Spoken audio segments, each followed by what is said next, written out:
अस्सलाम वालेकुम। आज हमारा टॉपिक है मल्टी पॉइंट फ्रेम रिले। ये टोपोलॉजी आप लोगों को नज़र आ रही है। इसमें हमारे पास 4 राउटर हैं, R1, R2, R3 और R4। R1 में मैं डेल सी बनाऊँगा 102 और 103। R2 में मैं डेल सी बनाऊँगा 201। R3 में मैं डेल सी बनाऊँगा 301। R2 में मैं लूप बेक इंटरफेस बनाऊँगा जिसका नेटवर्क होगा 20 का। R3 में मैं लूप बेक इंटरफेस बनाऊंगा जिसका नेटवर्क होगा 30। R4 मेरे पास फ्रेम रिले स्विच बन जाएगा। तो इसमें यह है कि मैं चूँकि R1 ये मल्टी पॉइंट है तो इसका मैं R1 का मैं ये पोर्ट जो होगा 5/0 इसका मैं सब इंटरफेस बनाऊंगा, और इसी तरह R2 का जो पोर्ट होगा उसका मैं सब इंटरफेस बनाऊंगा, और R3 का जो पोर्ट होगा उसका भी मैं सब इंटरफेस बनाऊंगा। और इसका जो नेटवर्क होगा, मैं इधर लिखना भूल गया, इसका जो नेटवर्क होगा वो 10.0.0.0/8 होगा। अच्छा, तो इसमें ये होगा कि ये जो R1 का जो ये पोर्ट होगा उसका 10.0.0.1 IP होगी, इसका .2 IP होगी और इसकी .3 IP होगी। तो चले स्टार्ट करते हैं, बिस्मिल्लाह करते हैं। मैं सबसे पहले R1 को खोलता हूँ।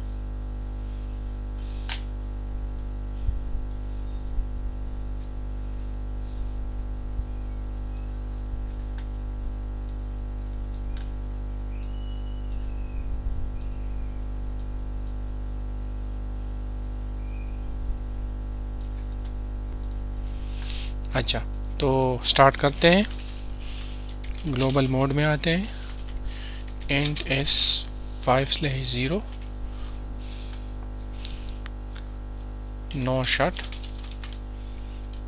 इनकैप्सुलेशन फ्रेम रिले, इसका सब इंटरफेस बनाते हैं। तो int s5/0.1 मल्टी पॉइंट, ये काम नहीं कर रहा, मुझे यहाँ से एग्जिट होना पड़ेगा। int s5/0.1 मल्टी पॉइंट, यहाँ पे मैं IP एड्रेस देता हूँ।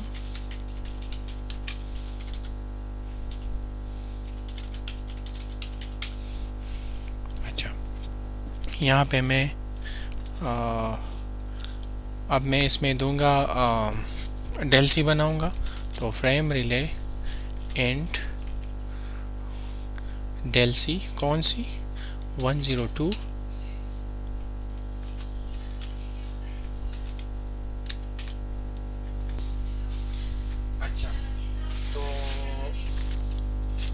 अच्छा जी, तो यहाँ पे मैंने 2 डेल सी बना दी।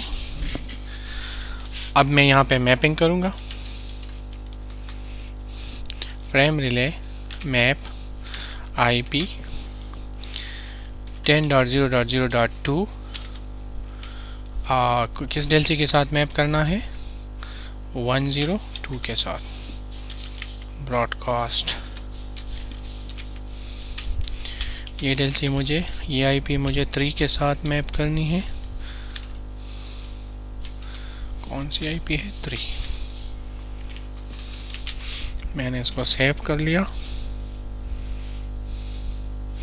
मेरा काम R1 में ख़त्म हो गया। अब R2 में चाहते हैं।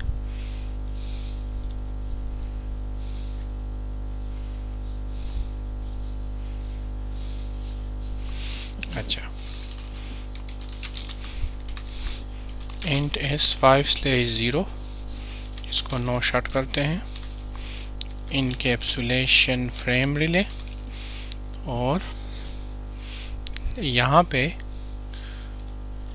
मैं सब इंटरफेस बनाऊंगा int s5/0.201। ठीक है, sorry, multi point IP address 10.0.0.2 और डेल सी बनाते हैं। Frame relay int type DLCI 201, और मेरे ख्याल में दैट्स इट, यही है। डेलसी बना दी, आईपी एड्रेस दे दिया, फ्रेम रिले की। अच्छा, तो अब यहाँ पे हमें मैपिंग करनी है, सॉरी वो मैं भूल गया था।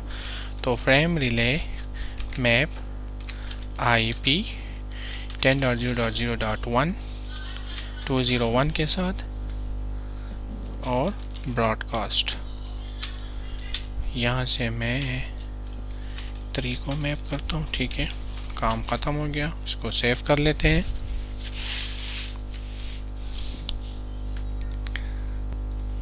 अच्छा, R3 मैंने खोल लिया, इसके ग्लोबल मोड में जाते हैं, ग्लोबल कॉन्फ़िगरेशन मोड में जाते हैं।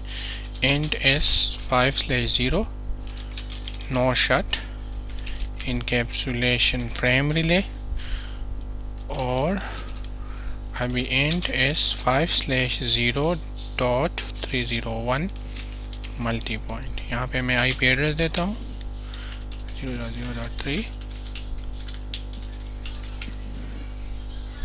अच्छा, फ्रेम रिले एंड डेलसी बनाते हैं, कौन सी 301 की।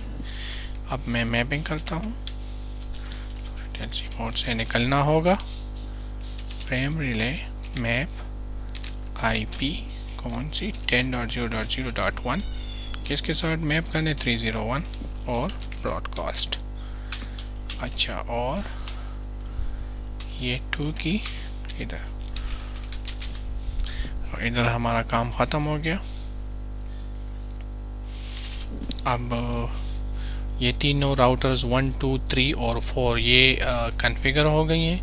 अब मैं आता हूँ R4 में।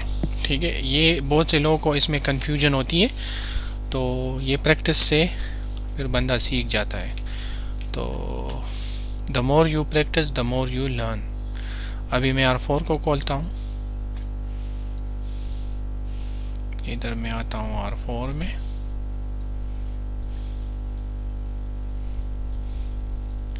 अच्छा, R4 मैंने खोल लिया। सबसे पहले इसके ग्लोबल मोड में जाते हैं, फ्रेम रिले स्विचिंग में इस पे इनेबल करता हूँ। अब इसके इंट S5/1 में आता हूँ, इसको no shut frame relay enable करना है इस पे।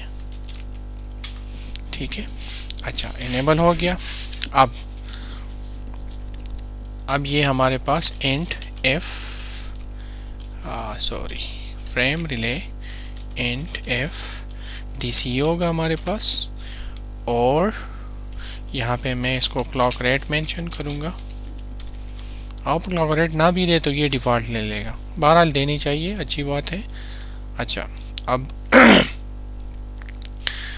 अब मैं इसको राउट शो करूँगा, तो फ्रेम रिले राउट।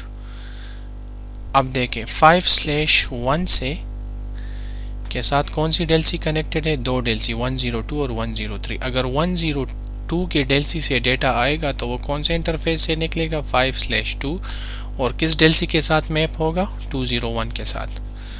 तो यहाँ पे मैं 102 सॉरी, और इसको कौन से पोर्ट से निकलना है, 5/2, और कौन सी डेलसी के साथ मैप होना है, 201। ठीक है, इसी तरह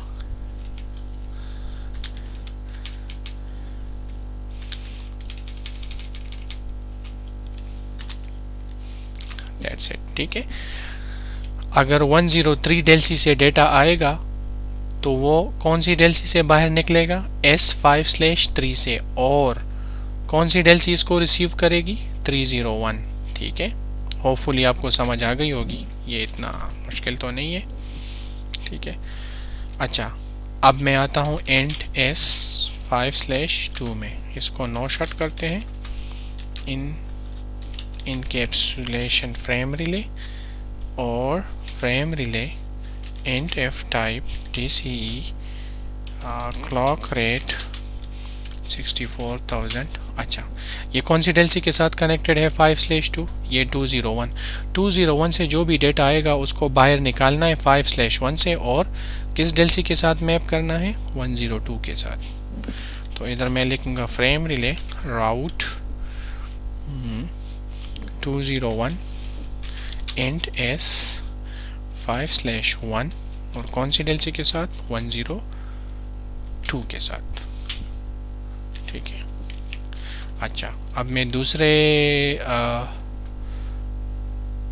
ज़रा चेक कर लेते हैं, ये मैं कौन से, अच्छा 5/2। अब मैं आता हूँ इंट s 5/3 में, सॉरी ग्लोबल मोड में जाते हैं, int s 5/3 encapsulation frame relay no shut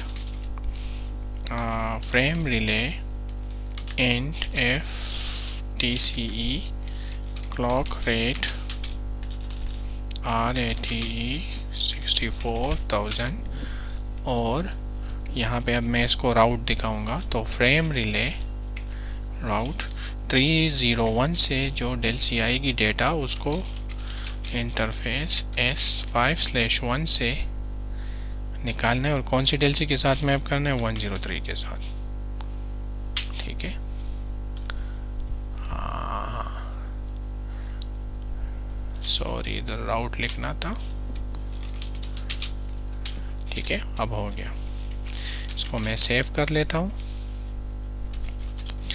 अच्छा, आप इसमें एक डिबगिंग कमांड है जो बहुत इंपॉर्टेंट है, वो आप देखना चाहते हो कि मैंने जो डेल सी की मैपिंग की है वो मैं देखना चाहता हूँ, तो मेरे पास कमांड है शो फ्रेम रिले राउट, ठीक है। अब आप यहाँ पे देख सकते हो 5/1 से जो डेटा आएगा वो 102 की डेल सी से, वो 5/2 और 201, ठीक है। 5/1 103 की डेल सी जो आएगी वो 5/3 301 एक्टिव है। 201 से जो डेटा आएगा वो 51 से निकलेगा, 102 और 301, ठीक है, ये एक्टिव भी है, ठीक है। इसका मतलब है कि आपका फ्रेम रिले सही बन चुका है। अब अगर आप यहाँ से पिंग करो, अब मैं R3 से पिंग करता हूँ R1 को, ठीक है।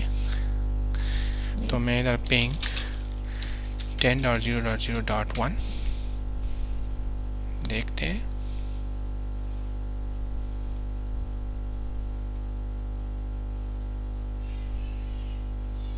अच्छा, मेरे ख्याल में कम ऑन यार, ये मैंने, अच्छा R1 से पिंग 10.0.0.3 ये पिंग कर रहा है, ठीक है, R1 से R3 को। अब R3 से मैं R1 को पिंग करता हूँ,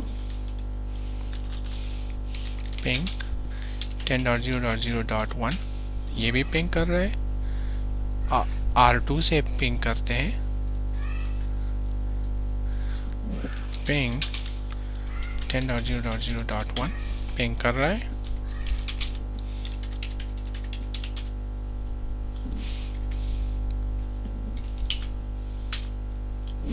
अच्छा, हमारे पास कनेक्शन एस्टेब्लिश है, ठीक है। अब मैं आता हूँ R2 और R3 में, मैं इसके सब इंटरफेसेस बनाता हूँ। तो मैं R2 में आता हूँ, सबसे पहले मैं 20 का नेटवर्क इस पे डिफाइन करता हूँ, इंट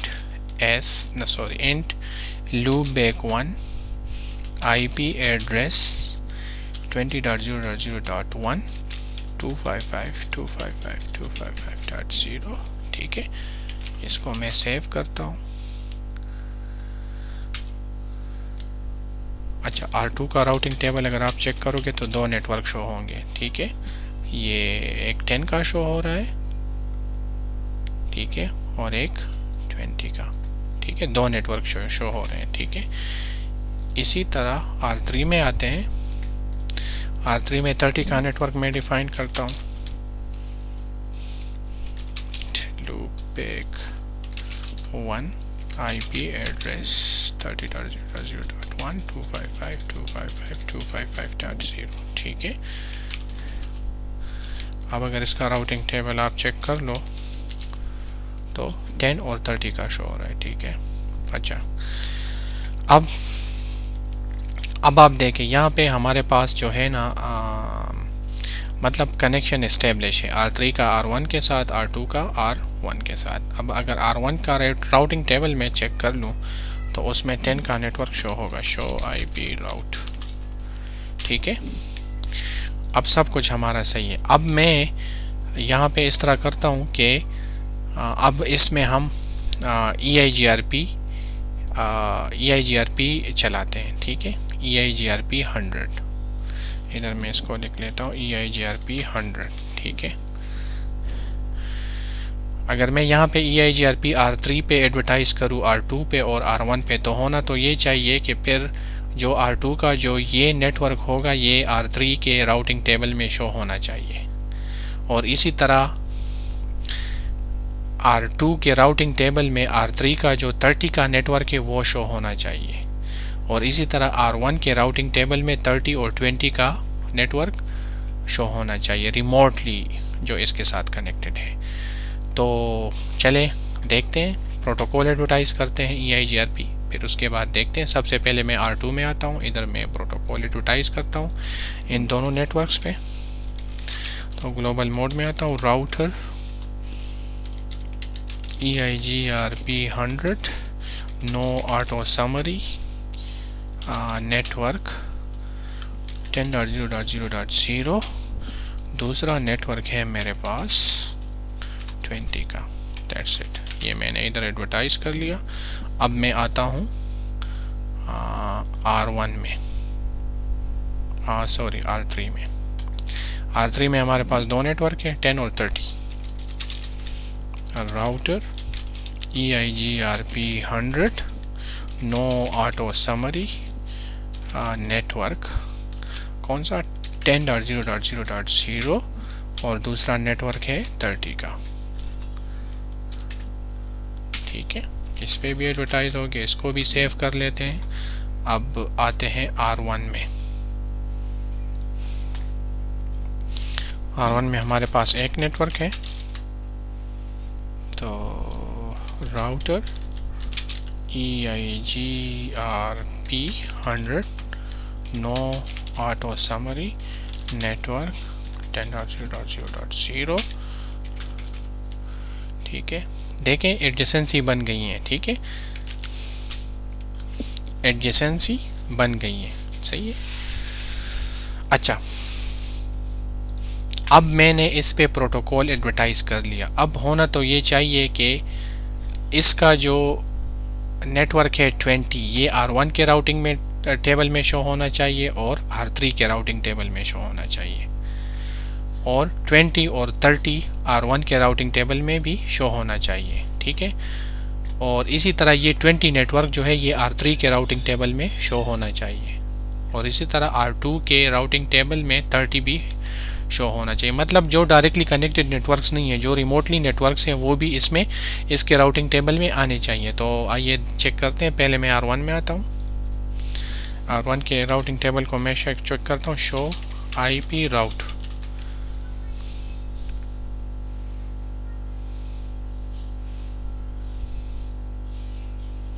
इसमें शो हो रहे हैं 20 और 30। अब मैं R2 में आता हूँ, शो IP राउट, अच्छा ठीक है, ठीक है, बिल्कुल बिल्कुल सही है, सही है, सही है।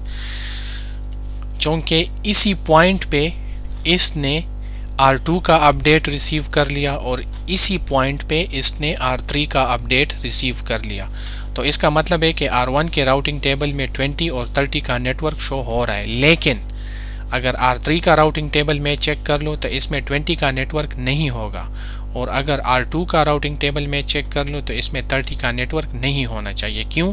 क्योंकि अगर आपको याद हो, स्प्लिट होराइजन हमारे पास एक कंसेप्ट है जो बाय डिफ़ॉल्ट हर एक राउटर के पोर्ट में इनेबल होता है। तो वो पोर्ट के जिस पोर्ट पे हमें अपडेट रिसीव हो रही हो उसी पोर्ट पे हम वापस अपडेट नहीं भेज सकते। तो सबसे पहले चेक करते हैं R2 का राउटिंग टेबल। आप देख रहे हो इसमें शो नहीं हो रहा। चलिए मैं दोबारा आपको, ठीक है। अब आप इसमें 30 का नेटवर्क मिसिंग है। इसी तरह R3 में आते हैं, R3 में 20 का नेटवर्क मिसिंग होगा, शो IP राउट, ठीक है, मिसिंग है। इसका मतलब है कि ये अपने नेटवर्क्स इसके साथ जो डायरेक्टली कनेक्टेड नेटवर्क है 30 का, ये अपडेट तो इसको भेज रहे हैं, लेकिन इसी तरह R2 जो है ये इसके साथ जो डायरेक्टली कनेक्टेड नेटवर्क है 20 का, ये इसकी अपडेट तो इसको भेज रहे हैं, लेकिन ये दोबारा ये अपडेट इसको वापस नहीं भेज रहा। मतलब अगर इसका 20 का नेटवर्क की अपडेट इधर आ रही है तो ये इसी पोर्ट पे ये अपडेट वापस इसको भेजना चाहिए, लेकिन स्प्लिट होराइजन की वजह से ये इसको अपडेट नहीं भेज रहा। तो इसका बेस्ट तरीका ये है कि इसी पोर्ट में हम आते हैं और स्प्लिट होराइजन को डिसेबल कर लेते हैं। तो फिर इसके राउटिंग टेबल में ये नेटवर्क शो होगा और इसके राउटिंग टेबल में ये नेटवर्क भी शो होगा। तो आइए देखते हैं। सबसे पहले R1 में जाते हैं, R1 के int s5/0.1 और इधर मैं क्या करता हूँ, इधर मैं लिख लेता हूँ no IP split horizon, no IP split horizon EIGRP कौन सी के लिए, 100 के लिए।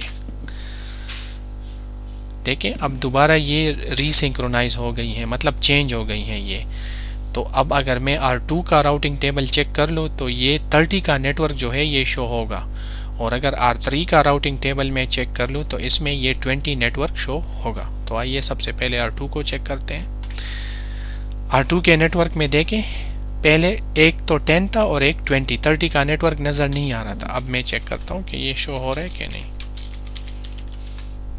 देख रहे हो आप, 30 का नेटवर्क अब इसके राउटिंग टेबल में शो हो रहा है। अब मैं R3 में आता हूँ, R3 के राउटिंग टेबल में 20 का नेटवर्क शो नहीं हो रहा क्योंकि ये डायरेक्टली कनेक्टेड नेटवर्क्स दिखा रहा है 10 और 30। तो अब मैं इसका राउटिंग टेबल चेक करता हूँ। आप देख रहे हो इसमें 20 का नेटवर्क शो हो रहा है।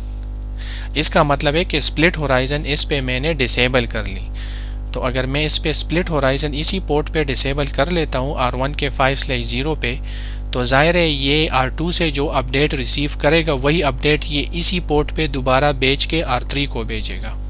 और अगर ये इसी पोर्ट पे R3 से जो अपडेट रिसीव कर रहा है तो इसी पोर्ट पे वो अपडेट वापस R2 को भेजेगा। तो ये स्प्लिट होराइजन मैंने इस पे डिसेबल कर लिया। इसी वजह से इस राउटर R2 के जो डायरेक्टली कनेक्टेड नेटवर्क है वो R3 में शो हो रहे हैं, और R3 के जो डायरेक्टली कनेक्टेड नेटवर्क हैं वो R2 में शो हो रहे हैं। तो अब अगर दोबारा मैं R1 में आता हूँ और इसके स्प्लिट होराइजन को दोबारा इनेबल करता हूँ, इसको मैंने दोबारा इनेबल कर लिया। अब आप देख रहे हो दोबारा रिलेशनशिप बिल्ड हो गई है। अब मैं R2 में आता हूँ, R2 में पहले 30 का नेटवर्क शो हो रहा था, अभी 30 का नेटवर्क शो नहीं होना चाहिए क्योंकि स्प्लिट होराइजन को मैंने इनेबल कर लिया। शो IP राउट, आप देख रहे हैं 30 का नेटवर्क शो नहीं हो रहा। अब मैं R3 में आता हूँ, R3 में पहले 20 का नेटवर्क शो हो रहा था, अब 20 का नेटवर्क शो नहीं हो रहा। अब नहीं होगा। शो IP राउट, आप देख रहे हो इसमें 20 का नेटवर्क शो नहीं हो रहा। तो इसका मतलब है कि अगर हम स्प्लिट होराइजन को इधर डिसेबल कर लेते हैं तो फिर ये इसी पोर्ट पे अपडेट रिसीव भी करेगा, ज़ाहिर है रिसीव तो करेगा लेकिन वापस भी इसी पे भेजेगा। होपफुली आपको समझ आ गई होगी। आज मैंने बहुत कोशिश की कि मैं अपने लेक्चर को शॉर्ट कर लूँ, लेकिन ये इसमें बातें बहुत ज़्यादा थी और मैंने आप लोगों को डिटेल से समझा दिया। तो मैं उम्मीद करता हूँ कि आपके लिए इसमें कुछ ना कुछ समझाने वाली बात होगी, और दुआओं में याद रखिएगा। खुश रहिएगा। अल्लाह हाफ़िज़।